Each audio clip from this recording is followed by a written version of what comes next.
I always think about, I was this mom and I still am this mom, but the mom who is just like having a day, needs something to do with the kids and like anything, some sort of distraction, motivation or inspiration to kind of make it through a hard parenting day. Like, I love the nature crafts for this because it gets you out of the house, it gives you a purpose.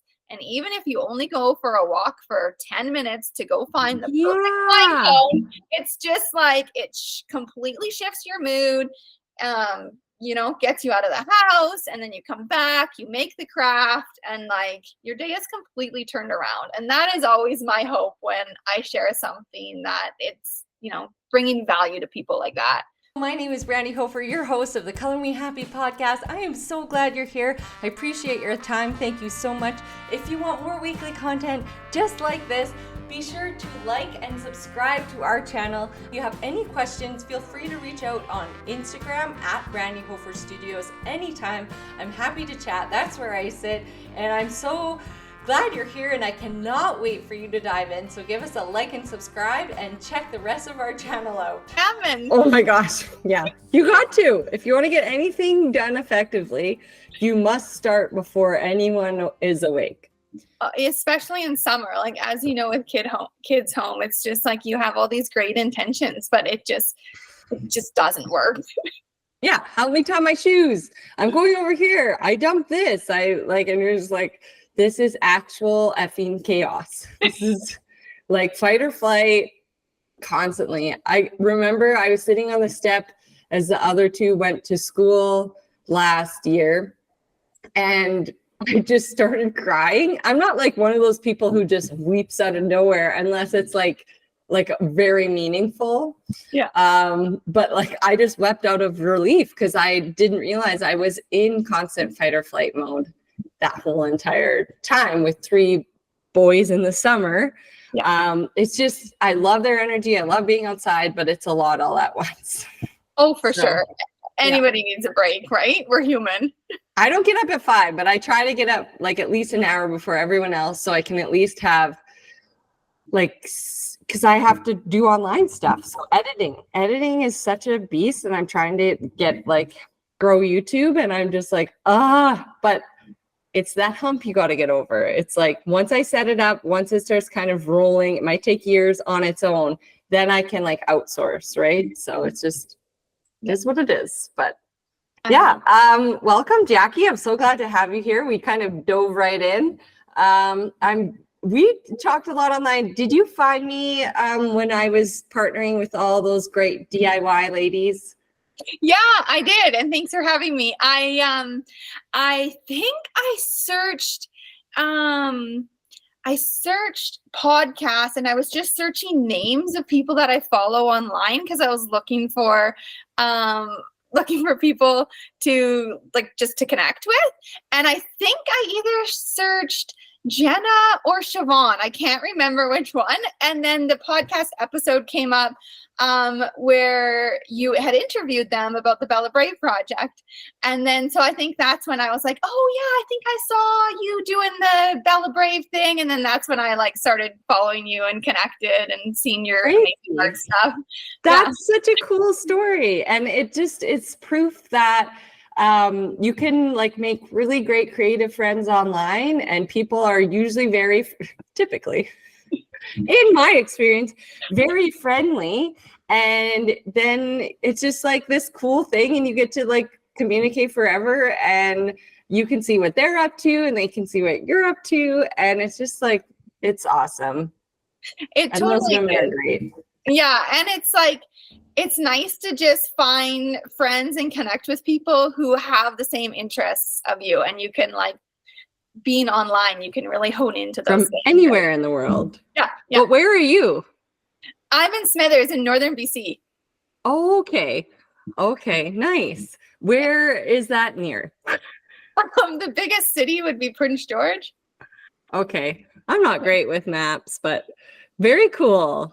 Okay. Yeah, because most of those ladies are from Saskatchewan, and then Janelle and I are from Alberta. Well, I'm on the border of Saskatchewan and Alberta, but Janelle's from Alberta, just like 15 minutes more than me. Yeah. And I connected with April a few years ago when we did a 1-room challenge, and there was like a Canadian group of people doing it. So I connected with her. So I think that was my like original connection within that group. And April's then awesome. yeah, and then my husband, he's from Saskatchewan, so we were visiting the same town as her last summer, and so I got to visit with her. And Nice. then yeah, so that's how I've like connected that way. Cool. Yeah, April was just on the podcast. Yeah, she was telling me it's awesome. Yeah. I actually listened to the episode on my way home the other day. Oh, I cute. just love listening to people chat.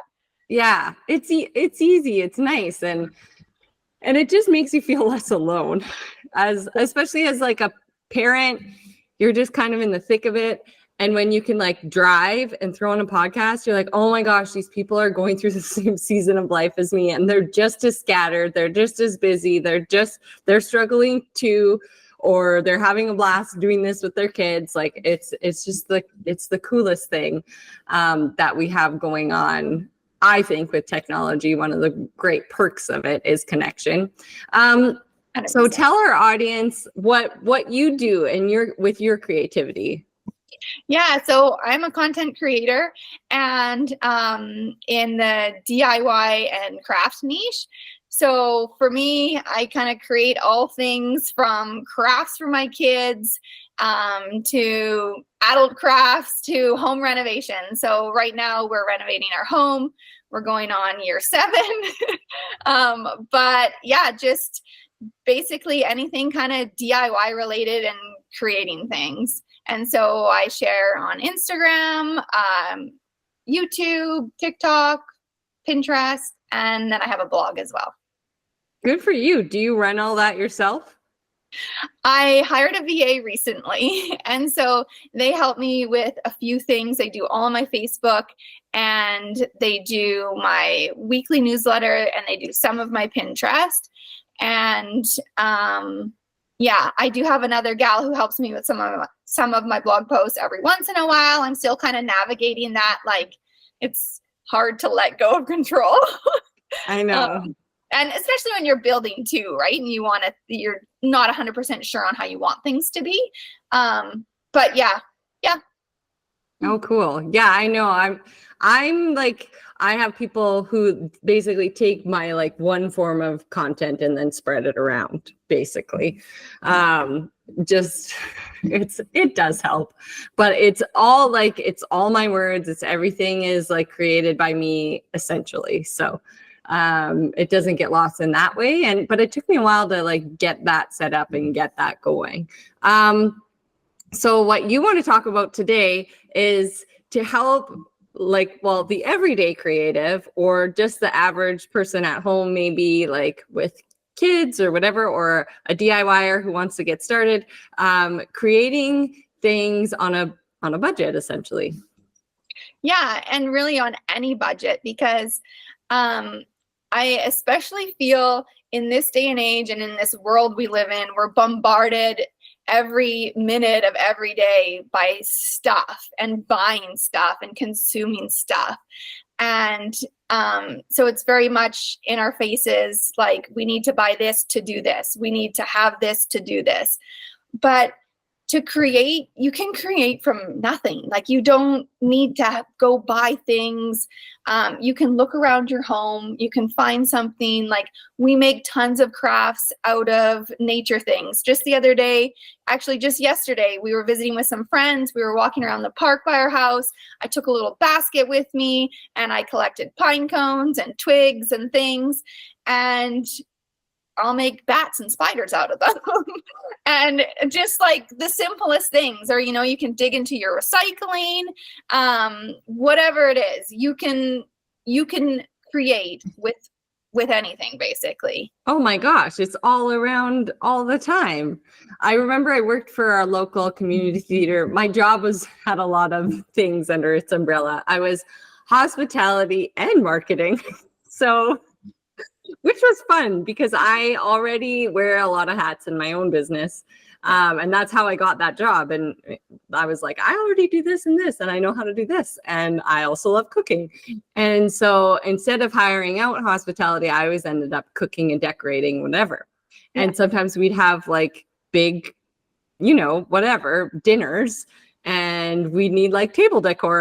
And we lived off of Bud Miller, which is a huge park with woods. And I'd be like, okay, I'm heading out for the day to collect stuff for the tables, and then you just arrange it nicely. Like I had like moss covered park, and like I had to like buy dollar store candles. Like that was it. It was just like, it was so gorgeous, just like on free stuff that you find everywhere. You just have to, because I had zero budget, basically. They were like, maybe you have $50 for this whole gala dinner thing, right? Yeah. So I'm like, I can do that. I'm thrifty, I'm resourceful. And it was like a challenge, and it's fun. I think that's one thing I like about it too, is the challenge. Like it's so rewarding when you, especially my favorite is like going to the reuse shed at our dump. I don't know if you guys have reuse sheds, but like, oh no, but I want one. No. Oh, so at our dump, well, it's a transfer station. They have a little shed, and it's called the reuse shed, or some people call it the free store. And you can put stuff that you don't want in it, but that you don't want to put in the dump, right? So, I mean, it gets kind of picked through and stuff, but if you go like at the end of a weekend after garage sales and stuff, and people just take all their things, you can find so many different things. And my favorite is when I find something there, like especially a little piece of furniture, and then you flip it, you add some paint, whatever you got around, and you can make something so beautiful from like nothing, right? That's what I love that feeling. Yeah. I personally don't have time for that anymore. I used to love, like going through things, and my dad's house is like a reuse store, basically. Mine too. He's a collector. So I always go through, and I do find treasures in his midst. But last year I actually just burnt a lot of it because I was like, you get in that stage and you're like, I need to cleanse things, and I'm like, I'm gonna have to deal with this guy who likes collecting like later in life, so let's just like slowly chip away at burning some of it off. Even sometimes I collect things, or like friends will ask, like if they're getting rid of something, they'll be like, do you want this? And I tend to kind of just say yes and collect it all. But then I'll go through little phases where I'll clear through all my stuff and be like, okay, I just need to offload some of this. It's too much. But you never know when I just go down to my craft room and go through my closet and find something, just the right thing that you need at the right time. Yeah, no, totally. I love that. Can you give us an example of like a really popular thing you did online, like either craft or DIY project that people just loved? Yeah, I've definitely had a few crafts go viral, which has been fun and interesting in different ways. One of them, recently, the other day, I made a flower frog out of perler beads. So, those melty beads. I saw that. Yeah. Yeah. So I made a flower frog out of the melty beads, and people absolutely loved it. They didn't love how I pronounced all of my words, but they loved the craft. People are so mean. It blows my mind what things resonate with people. Like I can't fathom it. Oh, I know. Yeah, but another kind of more upcycle one that I did that a lot of people really loved was I took an old lampshade and I removed the shade part of it, and then I flipped. I've got one right here. I'm looking at it. I flipped it. No, I left it the way it was, and I just had the wire shade part. And I painted it, and then I put a wood round on top of it, like a chunk of wood, and then it turned it into a plant stand. Oh, cool. Yeah. With a light still in it, or no? I think I have to see it. I don't think the description is doing it for me. Right here.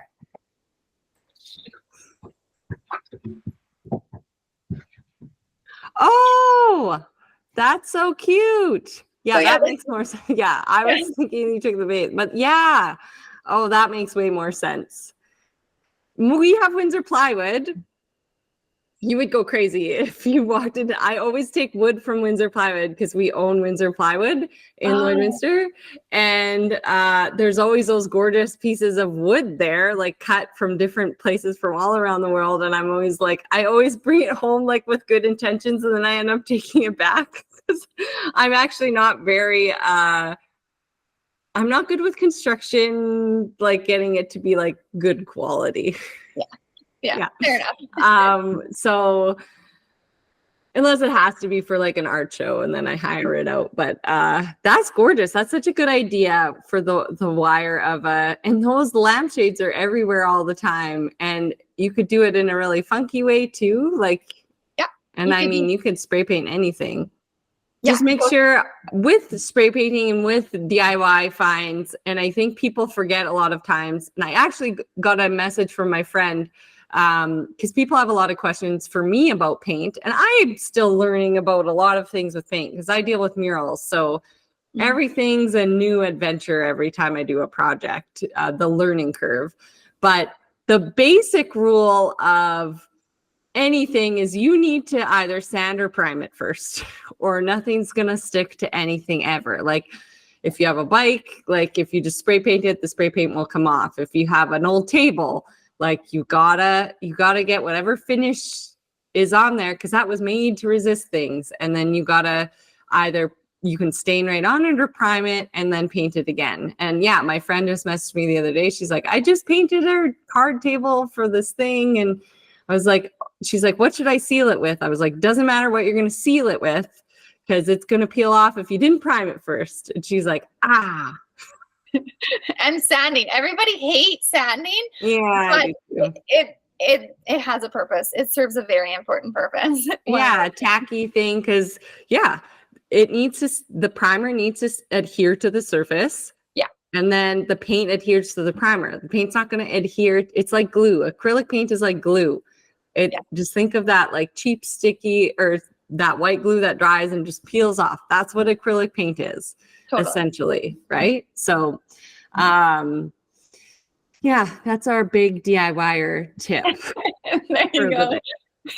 That's an essential good tip. I feel like you should use that as like, this is the biggest mistake everyone makes when they're painting something or whatever, you know? It's so true. Course. And so I'm learning a lot about like basically hook, line, and sinker, and like what actually gets clicked on and what doesn't. And I love the YouTuber course because it's from, and I actually started taking it because my kids love Unspeakable. I don't know if your kids love Unspeakable. Or no, but I heard you talking about it. Girls or boys? I have one girl and one boy. Okay, how old's your boy? He is 4 today. Okay, so he's not there yet. No. No, he's like Gabby and Alex age. But like you can see like what they're doing. And did I talk about it already on the podcast? Yeah. I'm clearly with April, but yeah, my daughter is interested in YouTube. Yeah. Well, I like them because they don't really swear and they don't like, they do like crazy, bizarre, unrealistic things, but that's for clicks. So they make money, but they're never doing anything that's like, you know, super weird because you can get really down a rabbit hole. I don't click on YouTube, but like, I understand how it works. Or like, yeah, I think it's like pretty PG is what I'm saying. So I like that they're interested in it. And I like that they're interested in making a channel. And so I'm taking this course with them, but I think I'm getting the most out of the course. And I'm like, have a little tiny crush on Nathan, who is 10 years younger than me. But then I was like, how tall is Nathan from YouTube? And he's 5'6" and I'm 5'8". I'm also married, so it's probably not going to work out. Oh, well. Yeah. Anyways. But you mentioned about the hook, and I have definitely found like kind of a formula that works for me for my crafts particularly. And like, and the ones that go viral. And it definitely is all about that hook. And I think that's one advantage of when you're making these very creative things with these interesting supplies, like a lampshade, or I've done lots of palette projects, or, you know, a pine cone. You get people interested right away, and they're like, oh, what are they going to make? Like, one of the things that I was taught when making videos is not to show the final product until the end. So when you do that, and if you have a good hook, then you've caught people's attention, and they're super curious, and they have to watch it to the end because they want to see, right? Versus if you show it at the beginning and they're like, oh, well, I've seen it, and then they click off, right? Right. But sometimes the end thing is the hook, you know? Yeah. Like, it depends what it is. Like, visually really interesting, but if you only do it for like 1.6 seconds, right? Yeah. And or you're gonna love this, and like that's my most, it's like you're gonna love, you know, right. Is like you're totally obsessed with it. Let me show you how. Like, yes. So they'll want to stick around for how you did that, because they're like, how did she do that? You know what I mean? Yeah. So I like the course. It's only $79. Now I'm hyping up his course. For courses, that's very affordable. Totally. For teaching you how to, create that narrative, and visually he tells you that you could switch the orders and why it works in those different ways, and how you do it, and examples of those. And there is such a creative way, but a lot of videos, it took me a while to like actually figure that out. It's like, people don't just want to see me making art. Like, good for her, she's making art. Like, it helps when they're saving and sending it. That's part of the algorithm, is that they're saving it so they can watch it again later. They're sending it to others so others can learn along, or whatever it is, or it's really funny and they'll send it. You know what I mean? So why are people sticking around? So retention rate is huge everywhere, but really on YouTube. Yeah. Retention 100%. Rate, which I didn't know on YouTube, that retention, which you just talked about with yours, retention is such a huge thing for people to watch all the way to the end on YouTube. And I was like, oh, for my podcast, I have like my ads at the end. No one's going to stick around and listen to the ads. So I have to figure out a way to like work in that into a podcast without losing people at the end. You know, it's all a really intricate game, but I feel like once you learn those essentials, you know, you're like, oh, I kind of get it now. Oh, totally. And I think part of it too is also learning what works for you and your audience, right? So there's different ways to make videos. Like you've niched down. Yeah. And I've really found that like a certain style of video, like for me, it's kind of more of a how-to, and I do a voiceover. It's quick, and like, you know, lots of transitions. And so just finding like what works well for you. And then I've stuck to that same style of video so that when people are scrolling, they can quickly see like, oh, that's a video from Sobright. And they recognize it, right? And then it'll make them want to stop. So finding that style that works for you, and then sticking with it and having that consistency, I think is like, it's really helped me grow my channels for sure. And if you don't know what that is for you, just watch other people. That's the only reason I sit on social media, is to see and to get inspired as an artist. Like, I probably saved what's his name? Pat. He's another muralist, and his style has evolved since the beginning. I probably saved like 22 of his posts last night. I was like, these are so good, Pat. But so I like to be inspired. So a very positive way to be on social media, but also like what creatives are going viral and why. So Andrea Nelson, who a lot, you know her, like hers are all the exact same, basically. Hey, everyone. Yeah, same style, right? You're going to love this. Let's paint blueberries. All you need is this watercolor palette, and I'm going to mist it. You know, like, She does the same thing every time and it works like, consistency. And actually, back to Nathan. I love this. Back to Nathan. He starts with that. He starts with find your niche. And I feel like I myself made the mistake of doing too much all at once because I do a lot of stuff. Yeah. He's like, for me, I started with just Minecraft videos and I stuck with that for 7 years, right? Yeah. And then I got better at that. And then my audience came with me to do all the challenges and whatever else. Like it is, I'm niching down now. It's working. Somehow Nathan, this young guy, is teaching this old lady to do social media. But it is, I've heard that before. I hear it on Jenna Kutcher all the time. Yeah. That major tip, but like it's like part 1, part 2, part 3. People are rewatching, they're saving, because I figured out I knew what they wanted, but I didn't want to show them the portrait trick because that's what's in my portrait class, right? Mm-hmm. Mm-hmm. So it's like I'm sharing, but I'm not sharing the full story or obviously the 20 years of actual value that I have in the class. Totally. But it's hard to let that go. Like that, how do I get the perfect portraits? Yeah. Here's like a watered down tip on how. Like mine's more advanced in the class. But letting go of that. And you know what? If people are satisfied and they're happy, they'll want more. So like, for example, I did the reel with my daughter on the Taylor Swift portrait thing, right? So and cute. She was so excited about it and it got her interested in it.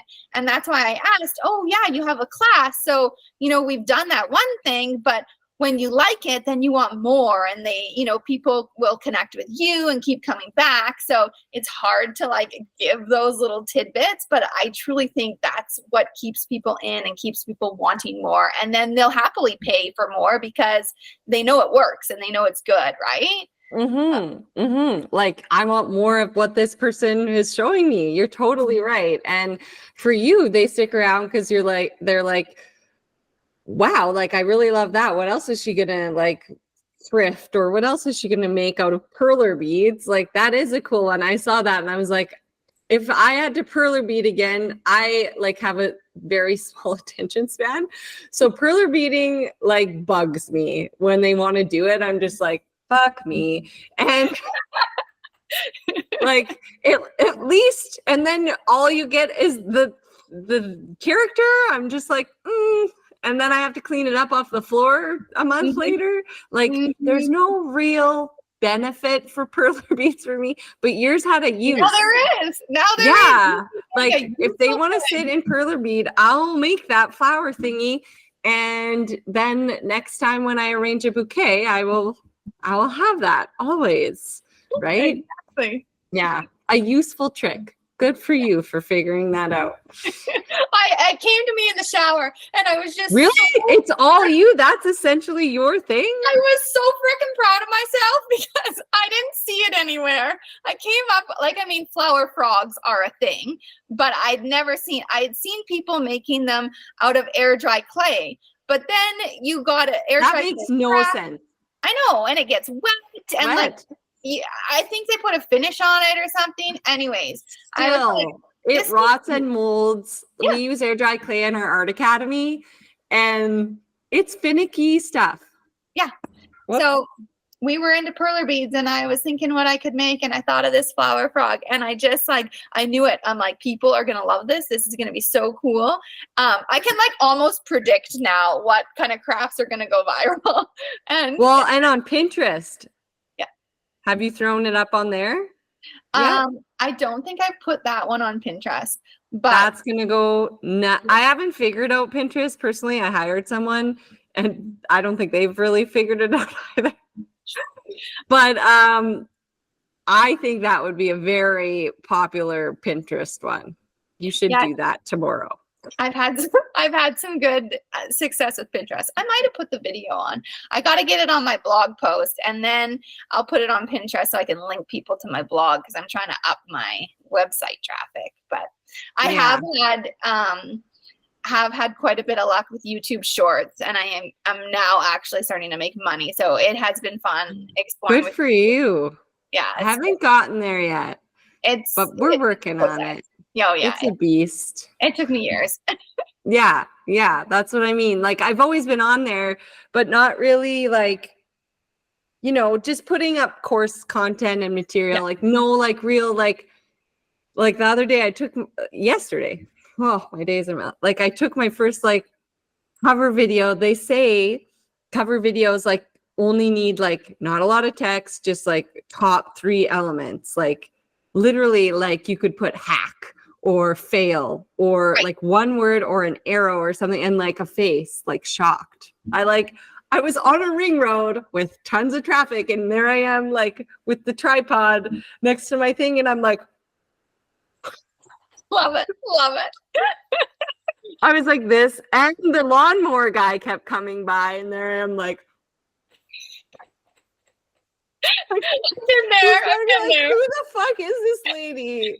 I already got stopped by the city, and then the city left, and then I was like, oh, I didn't catch that on camera. That would have been the perfect like stop by the police YouTube video. Opportunity lost. So hard. But it takes a while to get into the like, you know, mindset of, or not being afraid to be a dork. Oh yeah, I've had to really put myself out there, and like filming in public is I still feel incredibly awkward, but it takes time and practice. And yeah. I was going to say one of my best performing YouTube videos was actually one of my first ones, and it's for a DIY mural. Nice. I have a DIY mural course. So mine's like really DIY. Oh, I made my own projector. Have you ever made your own projector? No, I have not, because I have one. Exactly. So see, this comes back to like making use of what you have. So I wanted to have like big writing on a door in my laundry room, and a friend actually showed me how to do it. So I made my own projector out of a cardboard box, and I just cut it out, and I drew my design on a Ziploc bag, and then taped the Ziploc bag to the front of the cardboard box. And then I put my cell phone camera. I tried all different kind of lights. I don't know why. Cell phone camera light or a cell phone flashlight. Powerful. Yeah, the only one that worked. And I used that, and I stacked it on books and laundry bins, and that was my DIY projector. And I've used the technique a few times. So people would love that. They don't have to buy a projector. That's perfect. It's not good quality, but it works. No, I know a lot. Like Catherine Rains, who has been on the podcast, she instantly too is very successful on YouTube, but it's just like those simple things, like how to make bubble paper, like that bubble paint texture on paper. Like that's her most popular. Like it's not a crazy, it's just like you mix soap with paint and then you let it dry on the paper, and like people just love it. It's so simple. And for me, I think the biggest thing, well, obviously I was never good at speaking publicly or on video. It's like overcoming that hurdle is a lot, stringing your sentences and thoughts together. But also is just, for me, like what defines a professional artist. So to let go of like, I can show up in this way and still be, in my opinion, a professional artist, not someone else's opinion, you know, letting go of those limiting beliefs that I came off of from art school. Like you're only a successful artist if you show and are represented by galleries and you sell your artwork, and that's it. Like you cannot go on YouTube and show people how to do stuff. You know what I mean? Yeah. So I think there's a lot of already blocks like there for over a decade, probably over 15 years. And it's just like, you know, what defines success for me is like very different than, I don't give a shit about really selling art anymore. It's like a bonus, and that's okay with me. Like I got very burnt out when I did sell art, just art, and made art because I felt like I was forced to go make art. And I like to meet awesome creatives like you and connect and have and educate people and have students and empower other creatives to do whatever the heck they want. You know, that's more important to me than telling people like, look at me, I'm a famous artist and I sell my art every month and you should want to do that too. Because I actually don't think that system works really well. No, I know. I always, whenever I post anything, especially the crafts and stuff, but even my home rental projects too, I always think about the mom, and I was this mom and I still am this mom, but the mom who is just like having a day, needs something to do with the kids and like anything, some sort of distraction, or, you know, just needs that extra little motivation or inspiration to kind of make it through a hard parenting day.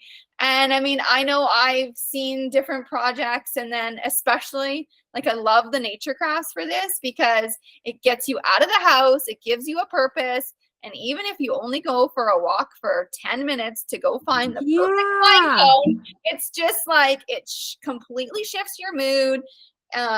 You know, gets you out of the house, and then you come back, you make the craft, and like your day is completely turned around. And that is always my hope when I share something, that it's, you know, bringing value to people like that.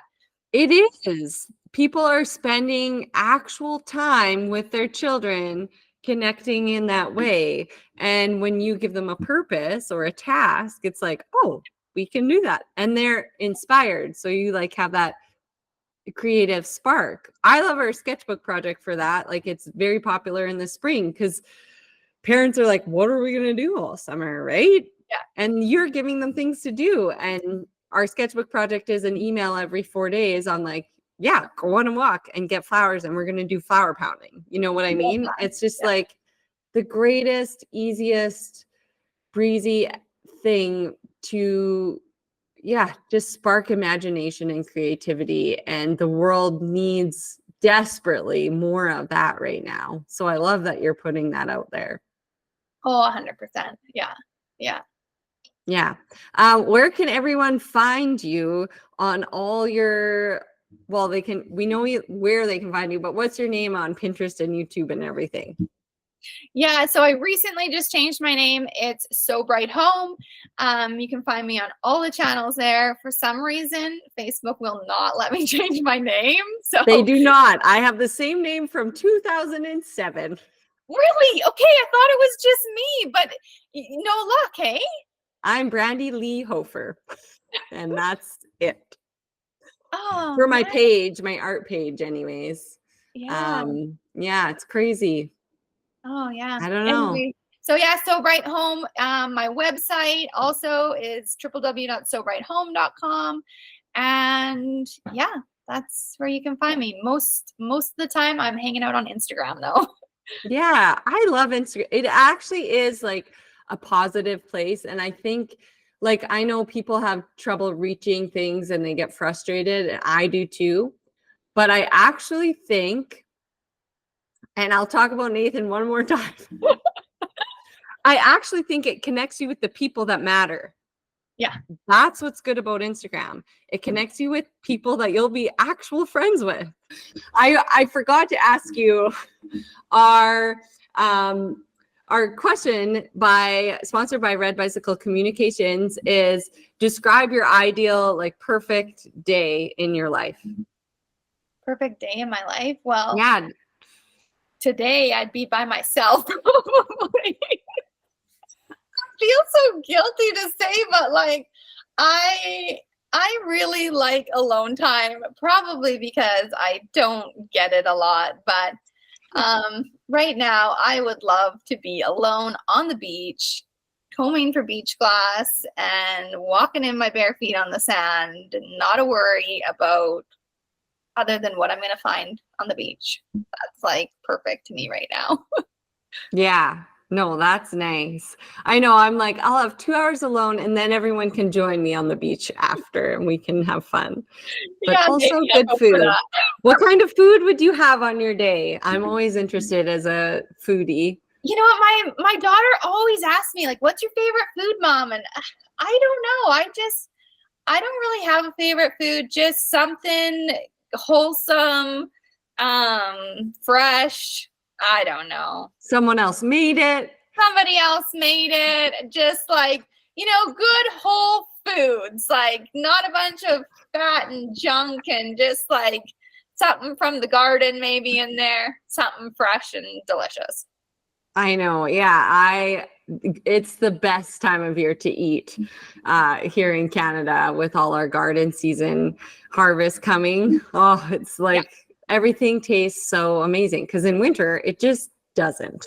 So no. And you learn to just savor it because it is just, it's good. It's fresh. And that off the vine tomato or like the zucchini just sauteed with like just butter and lemon. Like it's just the best. I'm super hungry, clearly. But I would always be like, I want a croissant from Paris. And then we went to Montreal and they have ruined croissant. People keep baking fucking cookies into them. And I'm like, croissant or croissant. I don't even know what people say. Croissants. Croissant. Croissant like is pretty decadent and rich already, and you need those like light flaky layers. Like that's the best part. But then you put a heavy dough cookie in the center of it and make it sweet and like heavier and butterier. I was just like, who did this? Who ruined croissant? Original things, right? Yeah. So now I'm going to Paris, France to get a ham and cheese baguette for my ideal day. And then, but not even flying. Maybe we just deliver on a drone from Paris. That'd be ideal. To me on the beach. Yeah. Yeah. Yeah. Okay. Thank you for sharing that. Thanks for being here. And we'll chat soon. I want to